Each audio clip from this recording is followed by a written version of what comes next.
उत्तर प्रदेश की Pilibhit Lok Sabha seat hot seat. इस पर 2 बार वरुण गांधी सांसद रह चुके हैं और 4 बार मेनका गांधी। इस बार भारतीय जनता पार्टी ने वरुण गांधी को बाहर का रास्ता दिखाकर जितिन प्रसाद को भाजपा के टिकट पर मैदान में उतारा है। तो मैदान में उतारा है और यहां पर भगवत सरन गंगवार जितिन प्रसाद के बीच कांटे की टक्कर है। तो इस वीडियो में बताएंगे कि इन दोनों में कौन जीतने वाला है। पूरा वीडियो देखिए, मेरे साथ बने रहिए, चैनल को सब्सक्राइब, बेल आइकन को हिट करें और जुड़े रहिए मेरे साथ, पूरा वीडियो देखें।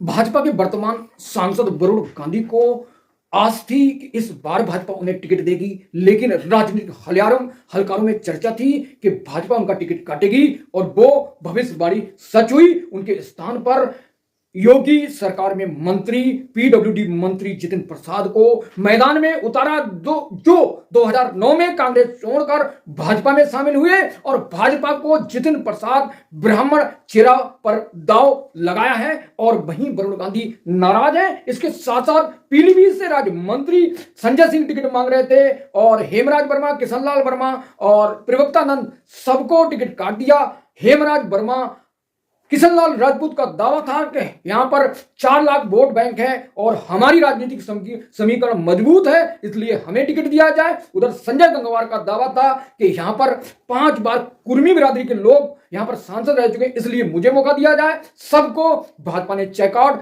जितिन प्रसाद पर दाव।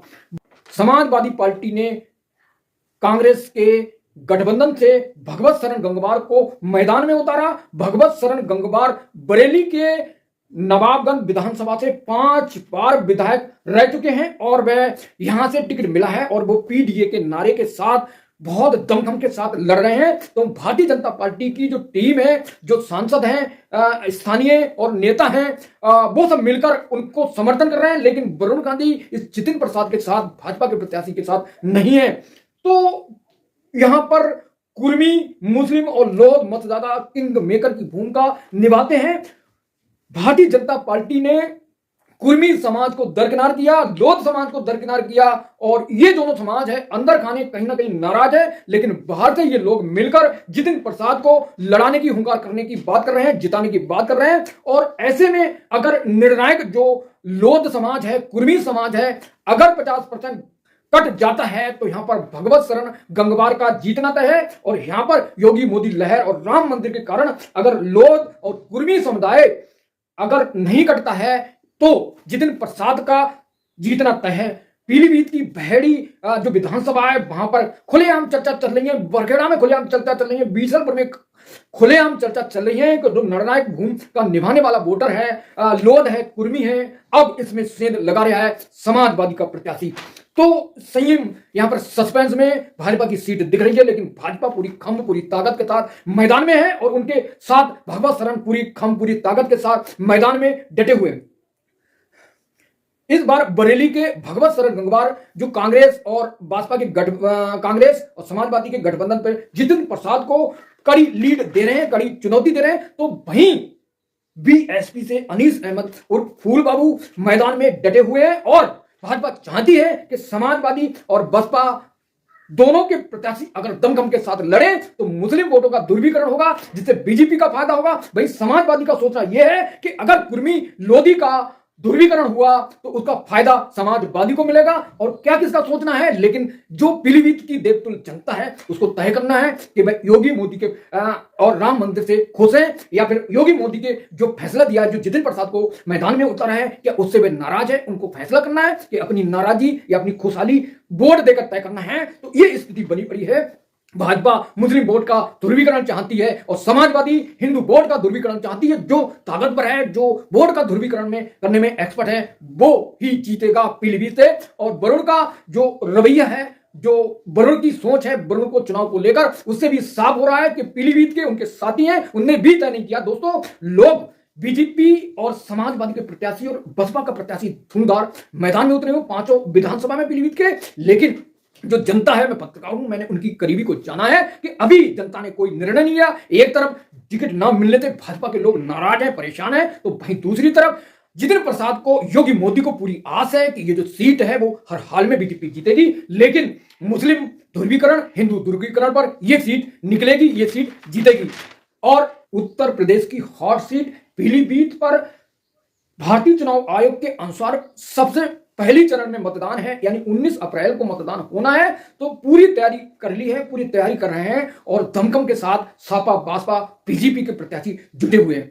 2019 में वरुण गांधी ने यहां से 7 लाख वोट लिए, 7 लाख से ज्यादा, जबकि 2.5 लाख वोट समाजवादी के प्रत्याशी हेमराज ने लिए और हेमराज को 2,55,000 के आसपास से हरा दिया। और यहां पर जो जातीय समीकरण है, इसमें 2022 में कौन चुना गया? पांचों विधानसभा में बहेड़ी से अता रहमान समाज पार्टी से जीते थे और छतरपाल सिंह हारे थे। और पीलीभीत से बात करें तो यहां से संजय गंगवार बीजेपी से जीते और डॉक्टर शैलेंद्र सिंह हारे थे। और बरखेड़ा से प्रवक्तानंद बीजेपी से जीते, हेमराज वर्मा समाजवादी से हारे थे। और बीसलपुर से विवेक वर्मा बीजेपी से जीते और दिव्या गंगवार हारी थी। और पूरनपुर से बाबूराम पासवान जीते थे और आरती महेंद्र को हराया था। और अब जो स्थिति है कि बीसलपुर विधानसभा पे दिव्या गंगवार हारी थी, अब ये मैदान में आ गई है भगवत सरन के साथ और दमखम के साथ उनका चुनाव लड़ा रही है। अब देखना है जो कुर्मी वोट है ये किसके अंडर में जाएगा, किसको माइंडेड देगा, किसको जनादेश देगा। और जिस तरह के समीकरण बन रहे हैं उसमें दोनों की बराबर की टक्कर है, लेकिन अगर ध्रुवीकरण हिंदू या मुसलमान का होता है, जिसका ध्रुवीकरण ज्यादा होगा वह हार जाएगा। पीलीभीत में गंगवार राजपूत का वर्चस्व है, किंग मेकर है और यहां से पीलीभीत से 7 बार कुर्मी बिरादरी का प्रतिनिधि चुना गया, सांसद चुना गया। और इसी आस में भगवत सरन का मैदान में ताल ठोक रहे हैं। दावा है कि मेरे समाज के लोग यहां से प्रतिनिधि रह चुके हैं और ये जो जनता है, पीलीभीत की देवतुल जनता है, वो मुझे इस बार मौका देगी।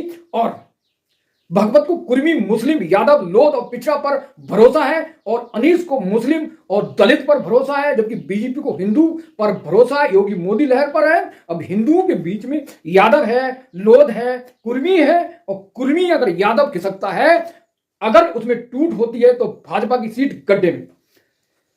जातीय आंकड़ा, यहां पर मुस्लिम मतदाता टोटल 5 लाख, लोध किसान 4,35,000 और कुर्मी 2,15,000, मौर्य 70,000, पासी 70,000, जाटव 65,000, बनिया 18,000, कुम्हार 18 और बंगाली 50, ब्राह्मण 50 और सिख 45, कश्यप 40 और भुर्जी 18, बड़ई 26 और धोबी 26,000 और ठाकुर 22,000 और नाई 19,000 और 18 यादव 18,000। तो दोस्तों इसकी अगर फैक्टर की बात करें, अगर हिंदू लहर चली, योगी महोदय की लहर चली, तो भाजपा हर हाल में जीतेगी। लेकिन जिस तरह भाजपा सोच रही है कि अनीस अहमद और भगवत सरन के बीच 50-50 का मुस्लिम वोट का ध्रुवीकरण हो, जिससे उन्हें फायदा मिले, और ये मीडिया भी खबर चला रही है। लेकिन बात करें भगवत सरन के साथ 70 और 75% मुस्लिम वोट का आंकड़ा है, शेयर है, जबकि 25 के और 30% के पास अनीस अहमद फूल बाबू बसपा के प्रत्याशी के साथ है। और इनके साथ अगर कुर्मी आ जाता है और यादव आ जाता है, कुम्हार आ जाता है और यादव वगैरह अन्य समाज है, अगर थोड़ा थोड़ा कटता है तो भगवत सरन जीतेंगे। लेकिन ये आपको तय करना है दोस्तों कि आपके क्षेत्र में जो प्रत्याशी लड़ रहे हैं, जो समझदार हैं, जो आपके हित की लड़ाई लड़ रहे हैं। और सीएम योगी पीलीभीत में पहुंचे, उनने दावा करा कि भारी प्रत्याशी नहीं है, स्थानीय प्रत्याशी है जितिन प्रसाद, क्योंकि कहीं ना कहीं सीएम योगी आदित्यनाथ को कहना पड़ा आकर कि भैया जो प्रत्याशी हमने उतारा है वो यहीं का है, शाहजहांपुर बंडा बिरसिंडा सीट से जुड़ा हुआ है, तो घबराने की जरूरत नहीं है। तो भाजपा प्रत्याशी को भारी की वजह से यहां पर संकट का सामना करना पड़ा है और हो सकता है संकट का नुकसान भाजपा को और फायदा समाजवादी को मिले। तो देश पीलीभीत की जनता को तय करना है। मेरे साथ लोकसभा चुनाव से जुड़ी हर अपडेट के लिए, पीलीभीत उत्तर प्रदेश से जुड़ी हर अपडेट के लिए जुड़े रहिए। तो आपको पीलीभीत की लोकसभा पर क्या लगता है, किसके समर्थन में उतरना चाहते हैं, कमेंट करें और बताएं कि योगी मोदी राम मंदिर को वोट देंगे या फिर समाजवादी के पीडीए के फार्मूले को वोट देंगे। तो देश में जनाधार की लड़ाई है, उधर अपराध भ्रष्टाचार के मामले में अरविंद केजरीवाल जा चुके हैं और उनकी पार्टी लगातार चुनावी बांड को मुद्दा बनाए हुए है। जिस मामले में अरविंद केजरीवाल को जेल भेजा गया दोस्तों, उसको उस व्यक्ति ने जो रेड्डी था उसने 55 करोड़ रुपए भारतीय जनता पार्टी को चंदा दिया और उसको बेल मिल गई और अरविंद केजरीवाल को जेल नहीं मिली। तो ये चुनावी मुद्दा पूरे देश में गूंज रहा है और योगी मोदी जो एनडीए की सरकार है, नरेंद्र मोदी को है साउथ से बहुत बड़ी लीड मिल रही है, बहुत बड़ा चुनौती मिल रही है। तो अब साउथ से एनडीए नरेंद्र मोदी भाजपा कैसे निपटेगी, लेकिन जो हिंदी पट्टी बेल्ट है इसमें रिस्पॉन्स मिल रहा है और यहां पर भाजपा सरकार खतरे में, ऐसा मीडिया सूत्रों को। तो आपको क्या लगता है, कमेंट करें, मेरे साथ जुड़े। Thank you so much watching this video.